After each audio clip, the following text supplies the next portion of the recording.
Hello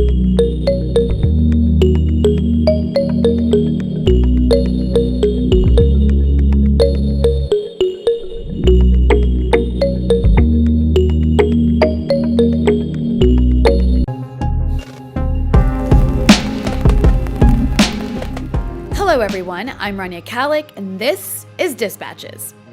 It's been 1 year since war broke out between the Ethiopian government and the TPLF. As the TPLF, which initiated this war, advances towards Ethiopia's capital, prompting the government to declare a state of emergency, the war isn't only escalating on the ground, but also on the internet and in the media. Often, American foreign policy has a surprising effect on the immigrant communities of the US, be they Serbian or Iraqi, or from wherever the attention of Washington and its loyal media has turned.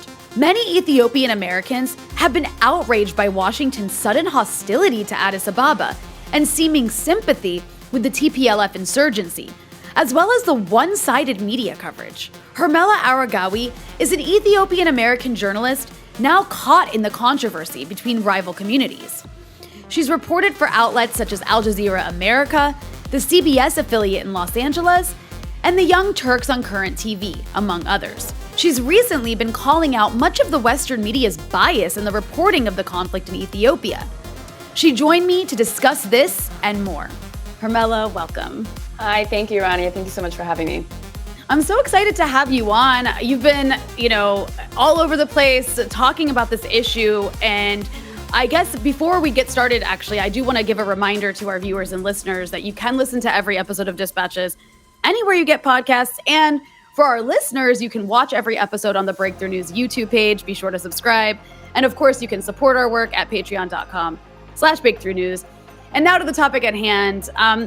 Hermela, before we get into the biased media coverage and the nature of the TPLF and also some of the controversy you've been dealing with personally, as you know, November 4th is the 1-year anniversary of the war in Ethiopia. And as we reflect on what's transpired over the last year, it really is looking to me like the US is supporting, or at least optics-wise, it looks like the US is supporting some sort of violent coup by the TPLF, which, as we know, ruled Ethiopia quite brutally for 30 years until they were pushed out in 2018.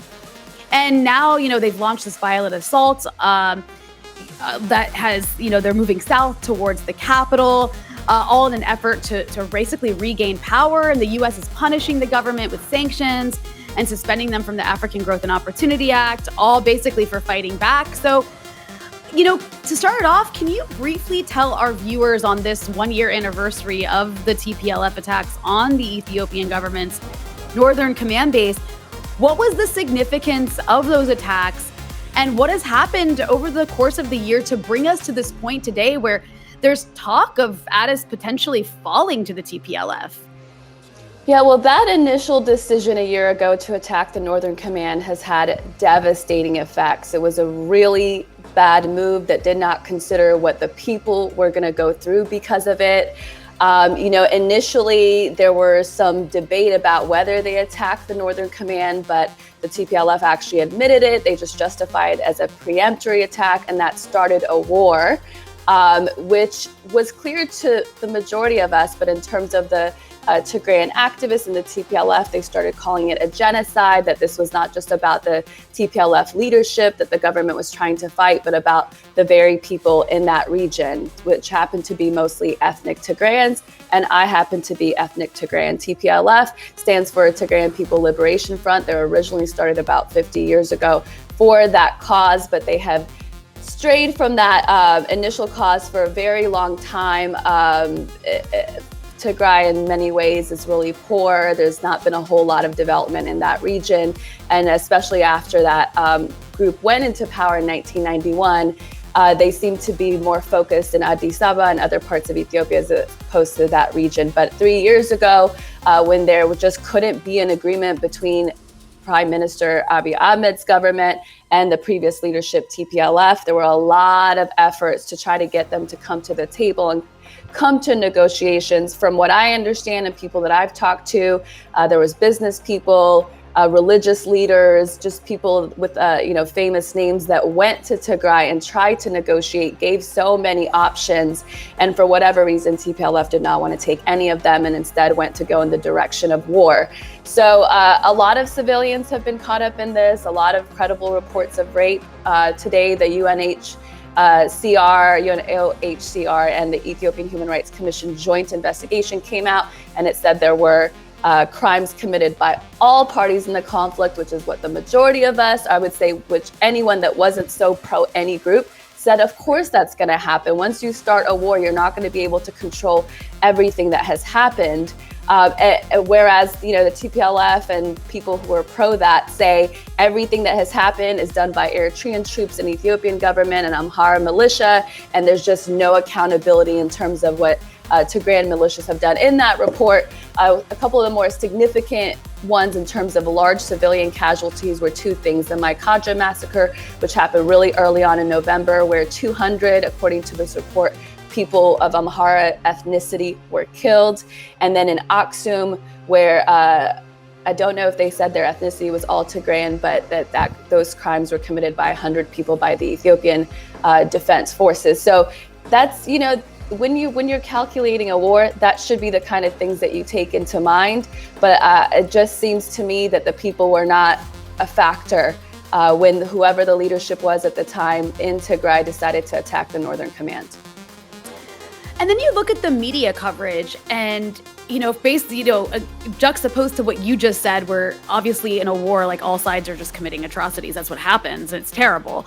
But the media coverage really frames everything in this very black and white way, where the Ethiopian government's the bad guy and the TPLF are like these noble rebels fighting to break this humanitarian siege. So, how is this conflict, in your view, being misrepresented, particularly in the American media, and why do you think it's so one-sided? Well, my guess is that the U.S. is going with their old partner, right? TPLF was their partner for a very long time, from 91 to 2018. That was the group that led the coalition that ran the country. I'm sure there's a lot of personal relationships, a lot of financial gains that are made between partners, although I can't necessarily speak to specifics on that. But clearly there is an alliance, a beneficial alliance for those two groups, but that benefit does not necessarily trickle down to the Ethiopian people. During those years, a lot of Ethiopians have complained about human rights abuses. Human Rights Watch has given credence to some of those allegations, but there wasn't really a lot of efforts. Just like you see this investigation, this is what you want a government to do, regardless of what they are going to find among their own soldiers. You want a government that says, okay, go ahead, come in, UN or whoever the independent body is supposed to be, and then we'll do a joint investigation with our government. But those kind of things did not happen during the TPLF reign. There were efforts to get the UN in and to do joint investigations, but eventually they would be curtailed. There were protests in 2005 after the election where a lot of Ethiopians got killed because they thought the election was rigged and TPLF won anyway. It started in 2015. There were a lot of unrest a few years after the former Prime Minister Meles Zenawi died. There were a lot of protests. People were just sick of living under this oppressive regime. And yet it wasn't until 2018 that Prime Minister Abiy Ahmed was voted in, and he was voted in by TPLF leadership and the parliament that they had created. But it just seemed that maybe they thought that he was going to be a puppet and that he wasn't really going to go in his own direction. And when he started to try to move around some of the military people and equipment, which were dominantly loyal to TPLF, and there became a lot of issues. They went ahead and had that election in, I believe it was September 2020, in the height of the pandemic. Anyway, the government said they were going to delay their elections because of the pandemic. And, essentially the war sort of started when they went ahead and had that election. I mean, if you think about whether any state in the United States can decide to just go ahead with their own type of election, outside of the system that's created, it's essentially starting a war.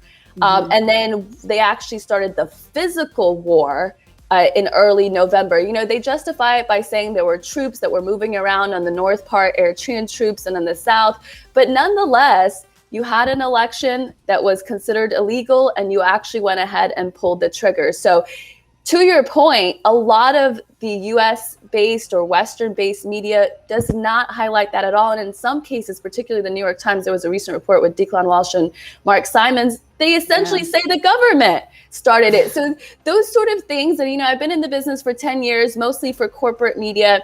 I gotta tell you, I will never again take at face value any report from the New York Times, AP, CNN, even Reuters or the BBC about any foreign country. I can't do it. There's just been so many bold-faced lies and omissions in the reporting that you can't even call it journalism at all. It's purely propaganda. Yeah, I mean, it's also, you know, I'm curious, like, I've seen you talk about this before, but the influence of the TPLF on the coverage. And I'm curious, like, if you have anything to say about the influence of fixers. Like me, myself, being in the Middle East, I've seen this issue at play before where fixers do have a lot of influence over how reporters end up covering a story. And you know, I have seen reports that the TPLF has quite a little circle of fixers that a lot of these journalists who visit the areas actually end up working with. So what, and not just fixers, I mean, in the US itself, like what is the role of the TPLF when it comes to the media narrative? Are they influencing it? Oh, absolutely. They seem to be the only ones influencing it.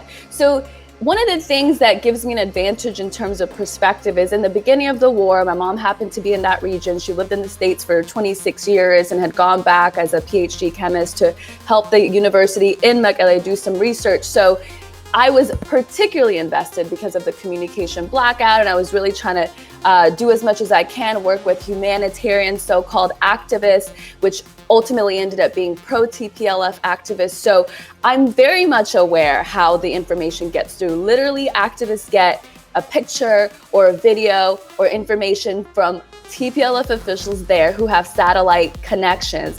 And that is what makes it into CNN and makes it into New York Times. CNN's Nima El-Bagir, who I've had the chance to talk to once when I was considering potentially going to the refugee camps in Sudan. She's very close with the head of who's a TPLF member himself. A lot of the contacts that she wanted to give me to get information on Sudan were literally TPLF affiliated folks. So when you see her report, it shows.